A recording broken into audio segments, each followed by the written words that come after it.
Pregunta intimista. ¿Cómo está la doctora? Bien, con su estilo. ¿Cuál sería? Dominio absoluto del Senado de la bancada del oficialismo, marcando los tiempos de la agenda política de la Argentina. En la Argentina, en el último año, en el Senado me parece que se visibilizó justamente esta agenda de la confrontación, que tiene mucho que ver con el pasado y con un estancamiento del presente. De alguna manera, todo lo que tiene que ver con el armado de cuestiones judiciales y de poner freno con este tema que terminó en la Corte, se generó en el Senado de la Nación. Su estilo, su conducción política, que es indiscutida en el marco del Frente de Todos, también ha generado un enorme debilitamiento de la imagen del presidente. Yo creo que la conclusión al final del camino de estos meses es la decepción de muchísimos argentinos del presidente que esperaban otra cosa. Un presidente que convocó justamente al diálogo y a una construcción colectiva y termina desdibujado en cada paso que da. Y eso se siente con mucha fuerza en el Senado. Sin ir más lejos, las dos cartas de la vicepresidenta nos indican el camino. Sí, la vicepresidenta convocó un acuerdo, o claro, por lo menos hizo que convocaba a un acuerdo. Uno puede, digamos, no estar de acuerdo en esta idea de que los problemas de la Argentina hay que el reduccionismo del bimonetarismo, pero de que la Argentina necesita un acuerdo, nosotros siempre lo hemos sostenido. Ahora, también en esa carta, bueno, da para todos los gustos, ¿no? Hay una mirada muy fuerte para adentro diciendo no todos son las formas, tienen que ver con el fondo. Lo que pierde de vista la presidencia es que el fondo lo eligió ella, porque Alberto Fernández es producto de la construcción y de la decisión de Cristina Fernández de Kirchner. Y lo que tiene que ver con el fondo es el problema central de la Argentina, es decir, más allá de rafecas, más allá del fallo de la Corte, tiene que ver con un gobierno que no tiene plan, que no tiene hoja de ruta, que todos los días ha sembrado capital de incertidumbre. Creo que el denominador común de los argentinos es la incertidumbre, la inestabilidad, y la verdad que sorprende, ¿no? Porque me parece que, a ver, si hay algo que siempre se jactó cuando el PJ construyó una coalición gobernada por un hombre del peronismo, tenía que ver con esta idea de las certezas. Y me parece a mí que hemos navegado en el mar de la mediocridad y de la inoperancia en todo este tiempo. Ahora, Naydenov, bueno, hay un caso que es el caso de la vicepresidenta que se encamina y que da certezas. Digo, ¿qué piensa del fallo de la Corte en términos de que dio marcha atrás con la transitoriedad, con el traslado de dos jueces como Bertuzzi, ¿no? Que estaban definiendo y que estaban esperando, y este fallo parece que es muy claro en favor de la vicepresidenta? Desde lo comunicacional, pero yo creo que es un fallo de derrota para el gobierno y también para la vicepresidenta. En primer lugar, derrota, dice usted. Derrota para el gobierno y para la vicepresidenta. Primero, convalida lo actuado por los propios camaristas. Sí, sí. Esto significa que toda la teoría del lawfare, en función de la supuesta nulidad por el mal accionar y la designación de estos jueces, fueron desterrados y se confirmó lo actuado por los jueces. En segundo lugar, si bien es cierto que la Corte vuelve o da pasos atrás en función de sus propios precedentes, al establecer un criterio de transitoriedad de los camaristas hasta tanto se llame a concursos definitivos, los jueces siguen en sus cargos hasta tanto se concreten los concursos. Y el tercer punto, el más importante de todo, tiene que ver con que la Corte destruyó la reforma judicial del gobierno. ¿Por qué? Porque la Corte establece un criterio que establece claramente que las subrogancias tienen validez en tanto y en cuanto esa subrogancia tenga como eje central un juez que previamente fue designado con los mecanismos que prevé la Constitución. Y la reforma, uno de los ejes de la reforma judicial, establece el criterio de jueces subrogantes para espacios vacantes. Es decir, donde hay un juzgado vacante, yo lo subrogo. ¿Qué te dice la Corte? Eso no va más. Donde hay un espacio vacante... hay un concurso. Hay un concurso. Entonces, bueno, así como uno puede decir, bueno, ¿cuál es el efecto contradictorio de la Corte? Bueno, es decir, no convalidar la propia acordada. Es decir, me parece a mí que los traslados en la Argentina tienen una historia de 70 años. Y acá, bueno, no hablemos de estos tres casos. Acá hay más de 65 jueces que fueron trasladados con los mecanismos y la práctica y los precedentes jurisprudenciales que la Corte avaló. Hoy, con esos 65 casos, hay una inestabilidad jurídica y fundamentalmente inestabilidad de los propios magistrados, ¿no? Por ejemplo, vos doy un caso, sí, Severino de Cubría, ¿no? Claro. 30 años, ¿no? 30 Claro, años. 30 años. Pero ni siquiera tendría la posibilidad de concursar, porque está excedida en el límite de edad. Bueno, en ese caso no tendría posibilidades de concursar, pero esto es para darnos cuenta de lo que generó la Corte por no establecer un criterio rector de decir, bueno, yo estoy de acuerdo, aquí en adelante, perfecto. No más traslados, claro. Concurso. Ahora, los traslados anteriores están firmes y consentidos para garantizar estabilidad. El gobierno y el procurador, ¿no? El presidente de la Nación propone como procurador al juez Rafecas, ¿no?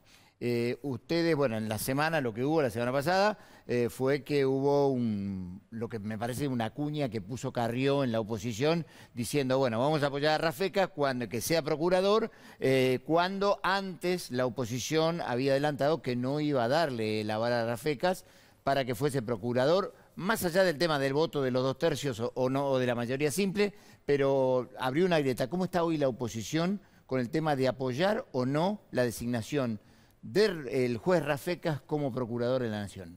Antes de mirar a la oposición hay que mirar al gobierno, ¿qué es el gobierno?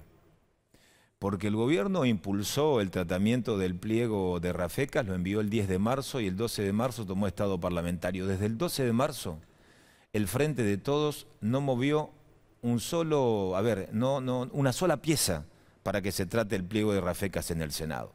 Entonces, ¿qué es el gobierno? ¿La ministra Lozardo, que dice hay que impulsar el pliego? ¿O Leopoldo Moró, que responde al Instituto Patria y dice, ahora se acuerda Lozardo de Rafecas cuando hay otros temas para discutir en la Argentina? ¿Qué es el gobierno?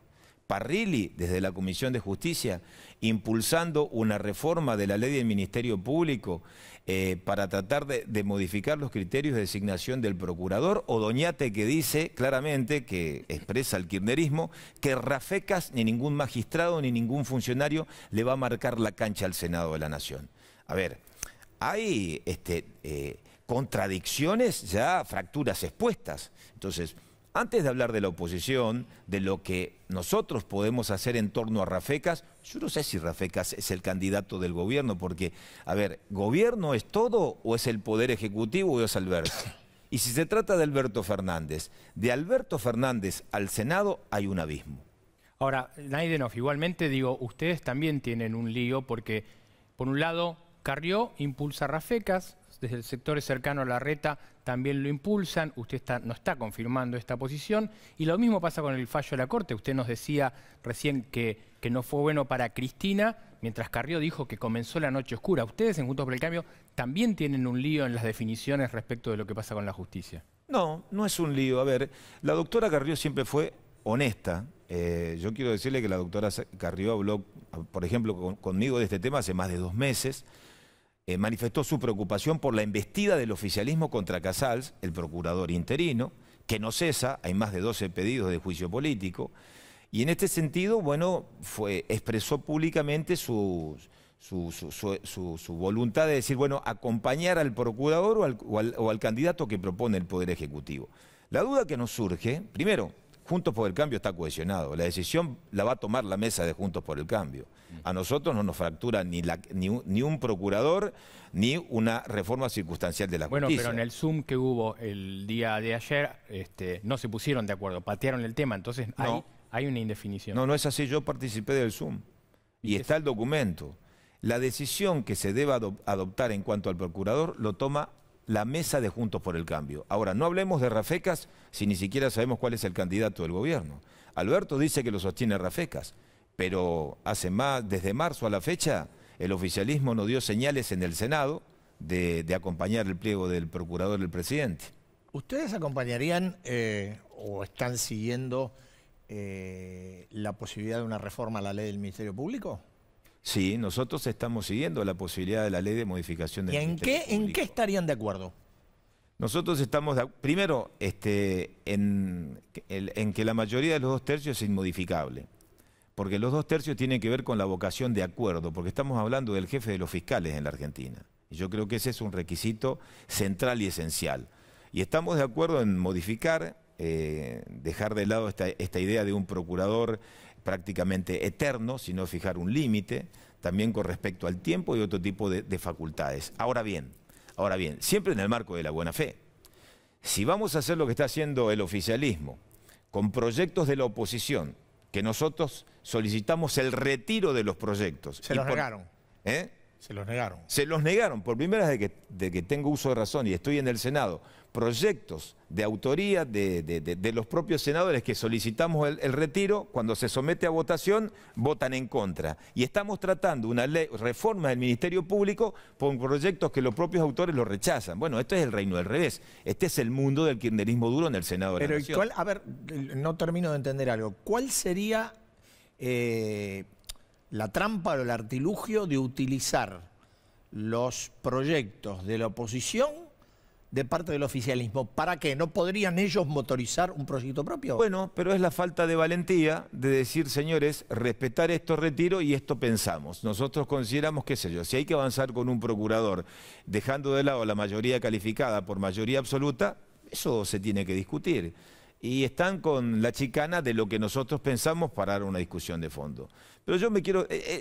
no deja de ser anecdótico, porque esto lo va a decir el tiempo. Lo que sí me quedo con lo del presidente de la Comisión de Justicia, que están a la espera del Consejo Asesor, el mentado Consejo de la Comisión Beraldi, del Poder Ejecutivo, que tiene una fecha del 18 de noviembre para brindar un análisis de lo que consideran cuáles son las reformas del Ministerio Público Fiscal y de la Defensa en la Argentina. Pero no confundamos las cuestiones de la oposición cuando miramos al procurador. Miremos al gobierno, miremos las contradicciones del gobierno que generan un daño enorme en la vida cotidiana de los argentinos, no solamente en el mundo pyme, en la vida cotidiana de los argentinos. Ahora, Naide fue otra cara de la política. Digo, dice que habló con Carrió. Carrió dijo, Macri ya fue. ¿Qué piensa usted? ¿Se está por definir Macri sí, Macri no, dentro de lo que es la carrera presidencial en la oposición? A ver, el peor aporte que puede hacer Juntos por el Cambio a los argentinos es discutir en este momento si alguien fue o no fue. Primero, creo que nadie fue. El que está en política tiene un rol activo y es un expresidente que tiene mucho para aportar en el marco de la coalición. Y ya habrá tiempo para definir de acá al 2023 los posicionamientos y los perfiles. Por supuesto, yo voy a trabajar por un candidato que tenga afinidad con el partido al cual pertenezco. Pero nadie te regala nada en política y está muy bien. Pero me parece a mí que eso es anticiparnos. ¿Ustedes creen que la expectativa de la sociedad pasa por el liderazgo de Juntos por el Cambio? La gente está encerrada, una economía destruida. A ver, un país con un presidente que ni siquiera tiene la facultad de ponerse los pantalones largos para terminar con las barreras interprovinciales que garanticen la libertad de tránsito de las personas y de bienes y servicios. Entonces, creo yo que Juntos por el Cambio tiene que estar en otra cosa. Es decir, hay una crisis muy compleja, la pandemia agravó la crisis y me parece que nuestras energías tienen que estar por ese lado. Diálogo maduro, sí, pero estamos a un abismo del diálogo, cuando un presidente ni siquiera da un paso con un procurador porque tiene que mirar qué pasa en el Senado.